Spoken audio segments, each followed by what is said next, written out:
Today we're talking about the BMPCC 6K Pro. But first, if you're new to the channel, my name is Anson, and on this channel we talk about filmmaking, specifically budget gear, tutorials, and a behind the scenes look at the projects that I'm working on.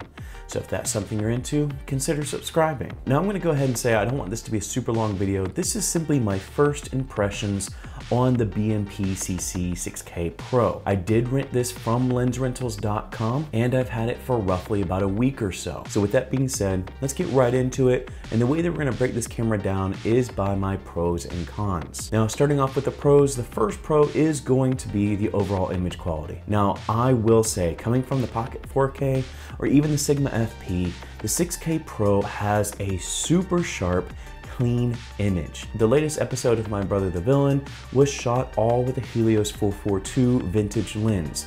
And honestly, shooting with the vintage lens and getting an image that's that sharp is amazing. I found myself actually wanting to take away some of the sharpness, which I don't normally do when I'm using vintage lenses. I often want it to be a little bit more sharp. And then with the 6K, I'm able to have some flexibility in post to punch in if I want to get a little bit more of a dramatic shot. And there were a couple of those shots in the episode as well. If there's one thing that Blackmagic does well, it's producing an amazing image from their cameras, and this camera does not disappoint at all. So the next pro for me is going to be the fact that it does come with built-in NDs.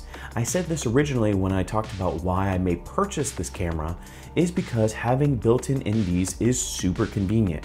Honestly, that's kind of the theme on this camera, is convenience. If you look at this camera as opposed to something like the 6K or even the 4K, the one thing that it has is convenience. It has built-in NDs, and we'll talk about here in a minute how it has the tilting screen.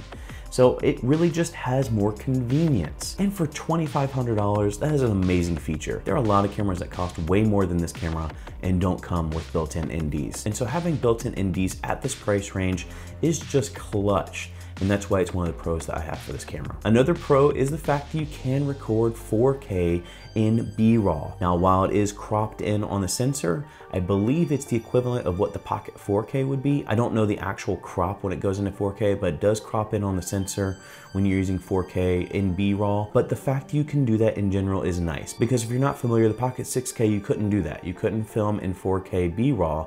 You can on the 6K Pro. And then that brings me to the last pro. The last pro is going to be the tilting screen. It is really nice to be able to not have to use a monitor in some solutions. When I was filming this episode of My Brother the Villain, I was able to take the monitor off the camera and use a wireless follow focus system to get myself more in focus and more in frame without having to squint really far because the monitor is on the camera itself. So having the tilting screen on the camera so that if I'm behind the camera, I can tilt it up or down to see kind of like what my framing looks like without having to bend down a lot. And then also having a monitor that's off the camera was a really nice setup to have. So with that in mind, what are some cons? And I do have some cons. One of the first cons I have is the fact that it does have an EF mount.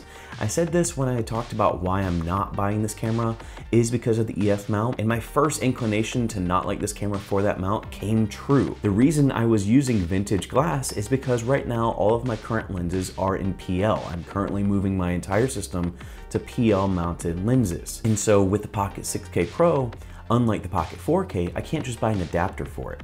Now you can get a PL to EF conversion kit, but then at that point you're taking your camera apart to get that converted. And I don't know about you, but I personally don't want to buy a camera for $2,500 and immediately feel like I have to take it apart to change out the mount. The other thing I want to mention is the fact there seems to be some massive quality control issues when it comes to this camera. Now, Blackmagic can sometimes be notorious for this.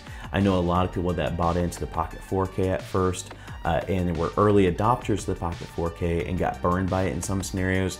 I think the OG Pocket camera was worse. This camera seems to be the return of massive quality control issues. The one thing that I did experience that I've also heard online is the fact that there seems to be some power issues as well. Some people are having an issue where the camera turns off or you turn off the camera and then it doesn't turn back on. Now I bring this one up because I actually did experience this. Over the weekend when I was getting some first initial test shots in, we took our daughter to the park and I was just kind of playing around with it. I turned off the camera to change the lens, and when I went to go turn it back on, it wouldn't turn back on.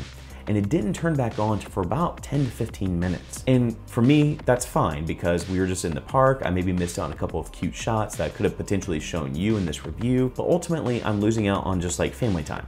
If you're a paid professional and this camera shuts off and doesn't turn on for 10 to 15 minutes, that's money. That is money coming out of your pocket, and that is unacceptable. And that's probably the biggest thing that has plagued this camera is quality control issues. Now, is that new to the camera industry? No. I mean, the R5 last year, there were some serious quality control issues. People were calling for a recall on the R5. And so quality control issues and pushing out cameras maybe before they should have been is not something new. If you're an early adopter, these days with technology, you're basically beta testing these cameras. And so if you're trying to be smart about your budget and maybe not drop $2,500 for having a camera that may or may not work, you may not want to go with this camera right now. You may want to wait for some of these early phase quality control issues to be worked out before you pick it up. And so with that, what are my overall thoughts and would I recommend this camera? I think it's hard right now to recommend this camera. It's an amazing camera, don't get me wrong.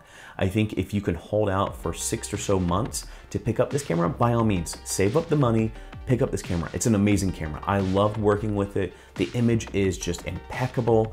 Everything about this camera is really convenient. I do wish it maybe had a flip out screen so that for somebody like myself, you know, when you're trying to film yourself, you're gonna have to use a monitor because a flip up screen doesn't really do much for you. But still, that's like a nitpicking thing. But overall, this camera is amazing. If you're on a budget and you're trying to make more cinematic documentary style films, this is an amazing camera for you. I would potentially hold off on it. I would hold off on it until those quality control issues are worked out. Now, that being said, if you can't hold off on it, just test out the camera. Make sure you run it through its paces, make sure that nothing's wrong with it, and then work with Blackmagic to get replaced if there are things that are wrong with it. Now, if you do want to test out this camera without having to buy it at first, I did mention that I rented this camera from lensrentals.com. If you follow the link in my description, you can go rent this camera for yourself. And if you use the code AnsonandCo15, you can get 15% off of your rental. So that's it for me. I hope you guys have enjoyed this video. If you did enjoy this video, make sure to give it a like. If you're digging the overall content from the channel, consider subscribing. Go and find your journey. Go embrace life. Stay safe, be happy, support each other. Wash those hands, and I'll see you here next time. Peace.